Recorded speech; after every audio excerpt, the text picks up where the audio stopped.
Hello.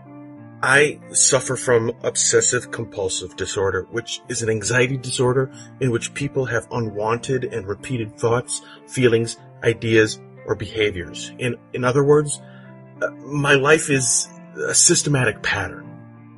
But yesterday I experienced a flaw in my own system. I awoke that morning in my lakeside home promptly at 6:45 a.m., as I do every morning. Before leaving my bedroom, I made sure to touch the doorknob 3 times. I have to. I need to.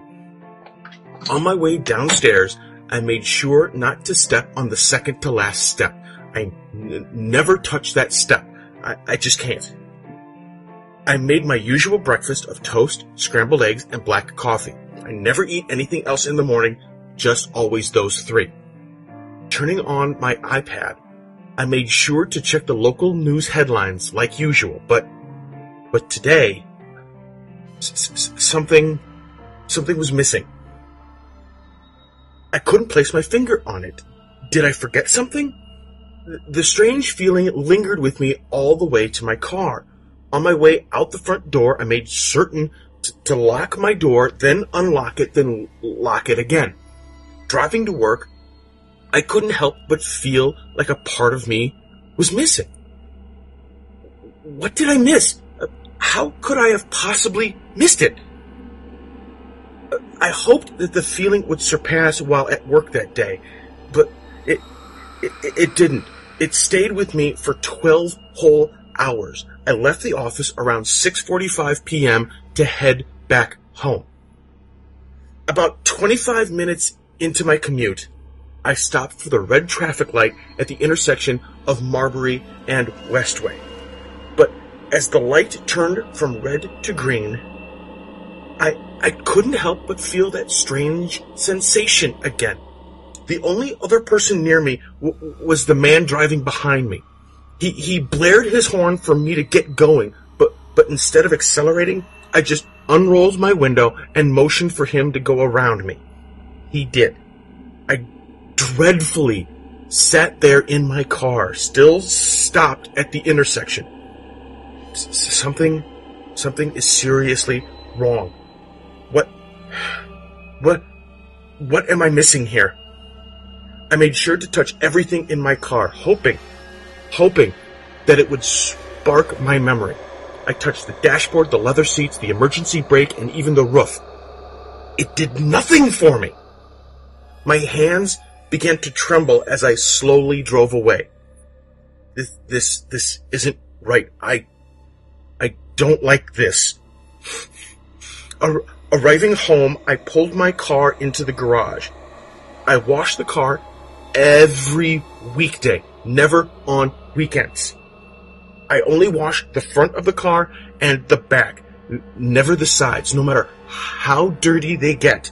I never wash the sides. I simply just can't. But something else seemed to be missing from my daily routine as I washed. No, not again. First the news, then the intersection, now this. Finishing up with the car, I jogged out to the backyard. Only jog, never walk, never run. Opening up the tool shed, I felt yet another thing missing from my pattern. I screamed, "This isn't right, this isn't right, this isn't right, this isn't right." I stumbled out of the shed and gazed out at the lake. It always seemed to calm me when my anxiety got out of control, but tonight, all I wanted to do was sleep. I needed to finish this day.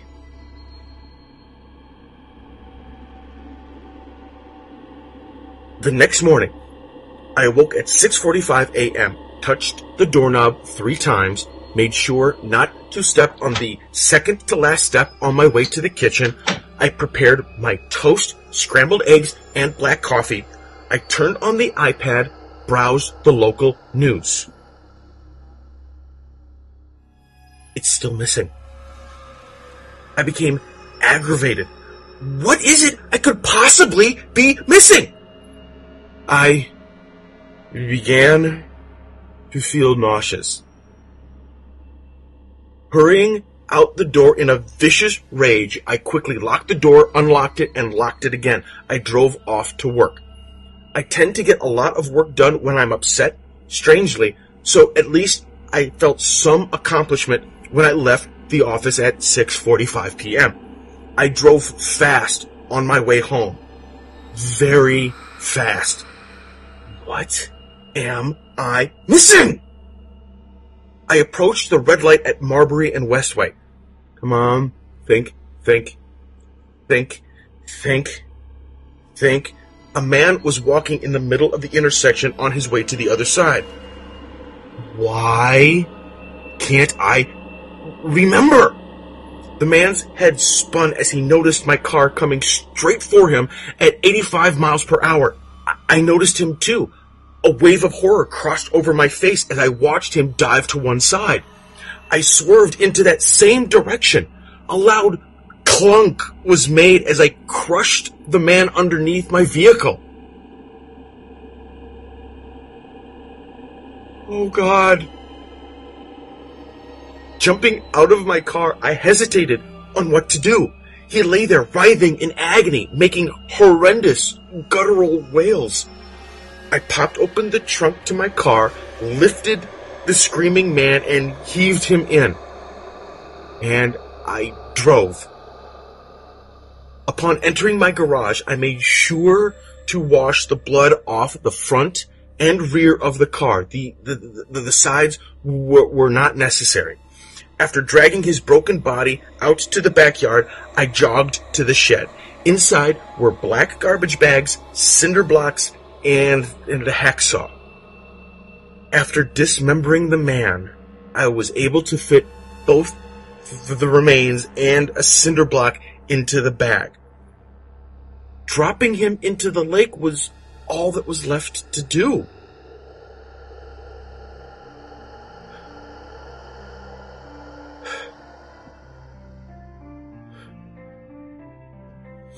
The following morning, I made sure to wake at 6:45 a.m. and touch my doorknob 3 times before skipping the second-to-last step on my way to the kitchen.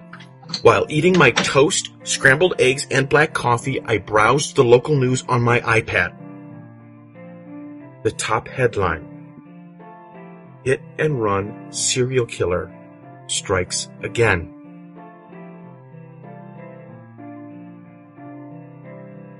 I smiled.